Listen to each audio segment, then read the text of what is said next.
Hello all, welcome to study 67 of the Solving Studies to Improve Chess Calculation series. This interesting composition comes from the chess Russian composer Gleb Nikolaevich Zakhodyakin.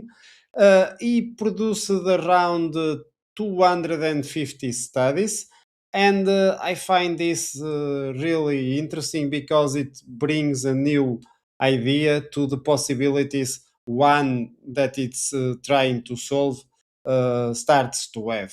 And as always, you can watch the guide so you are better prepared for the practice. Don't forget that it's white to play for a draw, and I catch you after the countdown with the solution.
And here we are, and let's start with the first only good move, which is knight a6 exclamation mark. Okay, the position is very simple to understand. We are playing for a draw. We only have two knights, so it's almost impossible to win. And black has a pawn next to promotion. The pawn is very close to promotion, just two squares away, almost impossible to stop it. So we need to go to forced moves. If we try with the knight, there are no checks available. So we are forced to allow the pawn to advance one time. So we need to find a way to check and check and check from there on. And so not easy because if I move over here, I get three squares between one square away on diagonal between the knight and the king, which means four moves for the knight to check again. The same goes on the other side. So the knight on h8 is even harder because if it goes to f7, then just drops for the king. So no possible way. So the only way is to go to a6. Looks crazy at the beginning, but it's the only way to check the king after. So black advances the pawn, of course. Now we check the king. Only one move. Notice that the king can't go to f7, so needs to go to f8. And now we need to check it again. We have two possibilities, but of course, just one is going to work. At the same time, we are trying to cover ground to the pawn, but how can it be possible?